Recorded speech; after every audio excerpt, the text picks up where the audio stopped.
she wrote a ton of business without actually buying leads. That's right. She's super unique. I'm excited to play that on the channel because we don't get a lot of that. Like most people in the industry, they buy leads. So why didn't you? It wasn't that I did not want to purchase leads. Of course, getting started into the industry, we're having little capital, right? You have to do what you have to do in order to make it. And so I had to just be creative and create my own leads. Yes. So that was going out door to door every day, knocking on a business door, asking them, how can I assist them with low-cost health insurance? Because health insurance was my market at that time.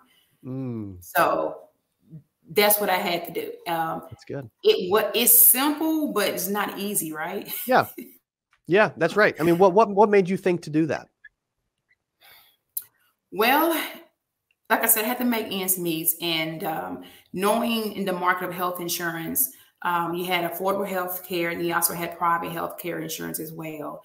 And so with that, I wanted to focus more towards business owners who fell into the gap of not being able to afford affordable health insurance because income was, too high to get a subsidy.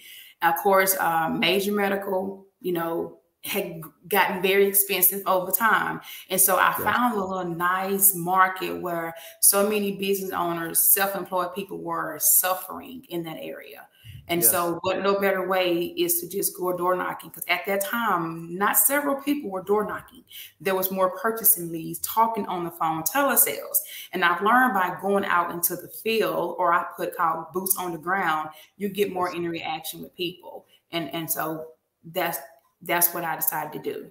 You talked about like going, like you didn't have much money. You weren't buying leads. You were going. You needed to make ends meet. You need to make some sales. You started door knocking businesses to sell health insurance, which is really awesome. And like, what did that look like? Like, was there a goal of how many? Was there like, what did your numbers or activity look like on a week-to-week basis when you were doing specifically that? So I would work Monday through Friday, and my goals were go knock on 20 doors per day. Okay.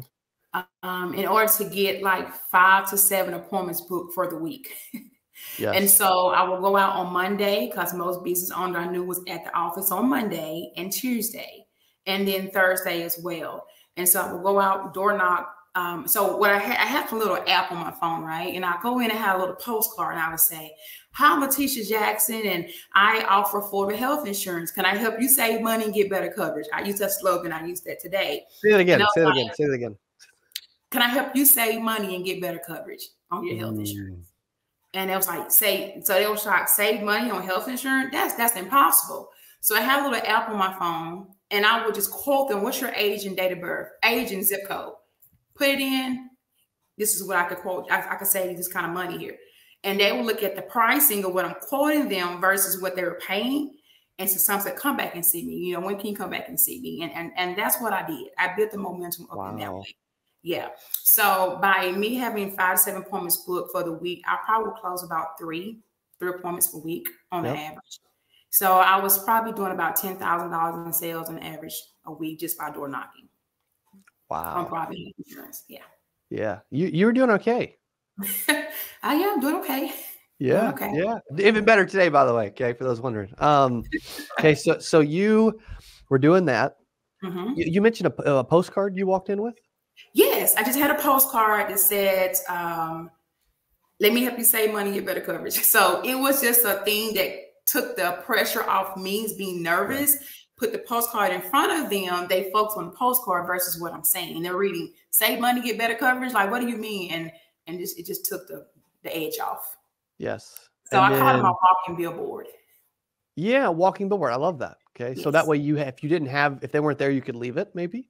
Yeah, so I could leave it, and I put my name in front of them on the behind the card, and I would leave their quote behind with them. Ah, good. Okay, so what you were getting their attention, you were literally door knocking them. Yes. You were also giving them proof that you could help them, and then you were looking to book an appointment. Right. Would some of them talk to you right then, or most come back? Some would want to, but I portrayed I was so busy I didn't have time. Ah. So I said, I would love to talk to you now, but I'm so busy. Perhaps maybe this evening or maybe tomorrow morning. And that's what I would do. That's so Yes. good. I love that you Yes. did. Yeah, I love that you did that because you had. What's funny is her schedule was probably totally empty. It Okay, was empty every week. but who every week? But who wants to work with someone that has a totally empty calendar every day, every week? Exactly. Exactly. Right? Like that's super valuable. Okay, so then you would book appointments. Were you trying to book appointments for the same day or the next day or 2 days later? If I could get an evening appointment, I could, or the next day. No more than 2 days out, because then Okay. schedule changes, business owners get busy, and all those things there. Yeah. Totally, 48 hours or so. Okay, at the most. Okay, and then when you went back, was it just a regular appointment? Because you really hadn't built much of a relationship yet, really. I mean, Exactly. yeah, they're getting to see you, right? Like your Right. your personality is incredible. Like you're great with people. Like you're a natural at this, by the way. Okay. Thanks. Thanks. Um, yeah. So I mean, what did that appointment look like when you went back? So the appointment, I had a little rapport with them, but they had that price stuck in their mind. So I would just target price every time with them. Yeah. So once they saw the price, then we'll go into details of the plan and show them how it works. But yeah, my target was price. And was it like a ACA? Was it short-term medical? Like what was It the was focus? more about short-term medical or hospital indemnity plan is what I was pitching at the time. Some people did qualify for ACA and did not know it. And so I would pitch that as well. So it's whatever that was needed for them. Also, too, business owner had employees who could not even afford a hospital indemnity plan or short-term medical plan. I would pitch the ACA for the employees and get the employees as well. Yeah, and maybe they didn't offer group health, right? Exactly. Is that something you did too, where you could help them with group health as well? I did group help. I would target 50 or less, so that way group help wasn't necessary to offer to them. Got it. Yes, and so some private health insurance allowed group health to go forth. I would do hospital indemnity plan on group health as well. So yeah. Okay, cool. And then when you were I'm sure you end up writing other additional like types of products and stuff too. Right, correct. That you didn't plan on, which is cool. What did your activity? How many knocks were you? Was there like I want to knock this many to set this many? Like what did the math look like, or what did you try, or were you just like trial and error, just trial and error, Yeah. Like, so let's say if I went in a day's time, I'm knocking on doors and I'm not getting my appointments, I just wouldn't stop knocking. And so I would have a tracker, and every day I would track how many knocks I did, how many people I actually talked to, actually booked the appointment. And so over time, I learned that 20 knocks per day would get me 5 to 7 appointments per week. 20 per day. Per day, so 100 total. 100 total would get you about 5 to 7 appointments booked a week. That's correct. Okay, cool. Yeah, so about 5 to 7% of the businesses you would knock on would give you an appointment. Yes, immediate appointment. But what I learned was this: after 12 months of door knocking, my phone began to ring constantly because I had planted so many seeds previous on and say, hey, you came by my office, 6, 7 months ago. Do you still do the health insurance you were talking about? Because, insurance kept increasing. And at that time, it took me out of the field and I was more in the office because I did so much marketing at that time frame. And you get a ton of referrals today? I do. I still get a ton of referrals today. Yeah. How many referrals do you think you get for health insurance? That is a great question. So I was just looking at this probably a couple of weeks ago, and I'm going to say the ACA side. I think in the ACA side, in the last 2 weeks, we probably got over 50 referrals. Wow. Just referrals, yeah. Past 2 weeks. Past 2 weeks. Oh my gosh. Wow. Wow. Did you see this getting this big and this fun? I did not at all. Yeah. I just want to just take care of my family and just, want to be a little comfortable. But after I had grown to the point I needed some assistance, I couldn't handle the phone calls and the traffic that was coming in.